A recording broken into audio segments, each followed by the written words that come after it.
ಯಾದಗಿರಿ ಜಿಲ್ಲಾ ಕೇಂದ್ರದಲ್ಲಿ ಪದವೀಧರ ವಿದ್ಯಾರ್ಥಿಗಳಿಗೆ ಪ್ರತ್ಯೇಕ ವಸತಿ ನಿಲಯ ಇಲ್ಲದ ಕಾರಣ ದಿಢೀರ್ ಪ್ರತಿಭಟನೆ ಮಾಡಲಾಯಿತು.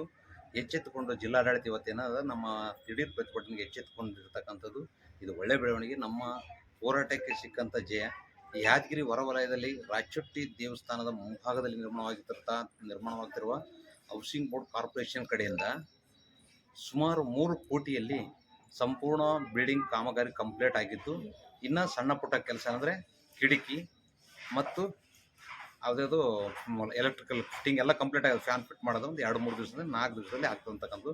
ಸಮಾಜ ಕಲ್ಯಾಣ ಹಿಂದುಳಿದ ವರ್ಗದ ಅಧಿಕಾರಿಗಳು ಮತ್ತು ವಾರ್ಡನ್ ಮತ್ತು ಸೂಪರ್ವೈಸರ್ ಎಲ್ಲರೂ ನಿನ್ನೆ ಸಾಯಂಕಾಲ ಬಂದು ಅಲ್ಲೆಲ್ಲ ನೋಡಿ ಪರಿಶೀಲಿಸಿದ ನಂತರ 1 ವಾರದಲ್ಲಿ ತಕ್ಷಣ ತುರ್ತಾಗಿ ಕಾಮಗಾರಿನ ಮುಗಿಸ್ಬೇಕಂತಕ್ಕಂಥದ್ದು ಸೂಚನೆ ನೀಡಿದ ಗುತ್ತಿಗೆದಾರರಿಗೆ.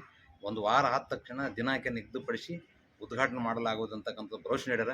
ನಮಗೆ ಒಳ್ಳೆ ಬೆಳವಣಿಗೆ. ಆದರೆ ಆ ವಸತಿ ನಿಲಯಕ್ಕೆ ತಕ್ಷಣ ಈ ಉದ್ಘಾಟನೆಗಿಂತ ಮುಂಚೆನೇ ಸರಿಯಾದ ರಸ್ತೆ ನಿರ್ಮಾಣ ಮಾಡಬೇಕು ಮತ್ತು ಅಲ್ಲಿಂದ ಹೋಗಿ ಬರಲು ವಿದ್ಯಾರ್ಥಿಗಳಿಗೆ ಬಸ್ಸಿನ ವ್ಯವಸ್ಥೆ ಆಗಬೇಕಂತಕ್ಕಂಥದ್ದು ನನ್ನ ಆಗ್ರಹ. ಇಲ್ಲದಿದ್ದರೆ ನಮ್ಮ ಹೋರಾಟ ನಿರಂತರ ಇರತಕ್ಕಂಥದ್ದು ನಾನು ಜಿಲ್ಲಾಡಳಿತಕ್ಕೆ ಎಚ್ಚರಿಕೆ ನೀಡ್ತಿದ್ದೇನೆ.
ಇಲ್ಲ ಬಸ್ಸು ನಾವು ಬಸ್ ಬುಕ್ ಮಾಡಿದ ನಾವು ಬಸ್ ಬೇಕಂದಾಗ ಒಮ್ಮೆ ಕೇಳ್ತಾಯಿದ್ರೆ ಒಂದು ಪಾರ್ಕ್ ಬಂದು ವಿಸಿಟ್ ಮಾಡ್ಕೊಂಡು ಹೋಗ್ತಾರೆ. ಸ್ಟಾಪ್ ಇದೆ ಅಂತ ಬಸ್ ಸ್ಟ್ಯಾಂಡ್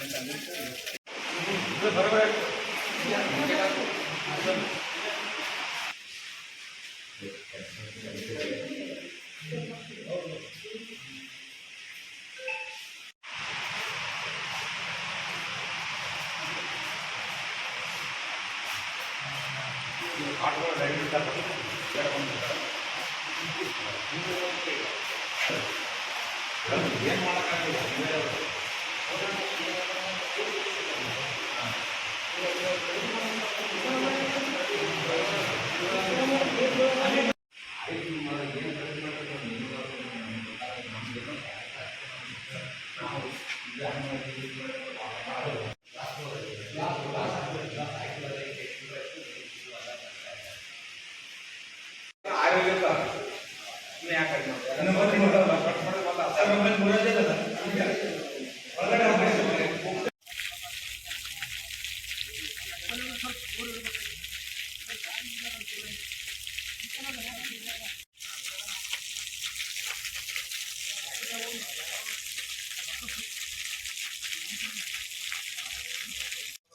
ಒಳಗೆ ಹೋಲಾರ್ದಂಗೆ ಆಗುತ್ತೆ.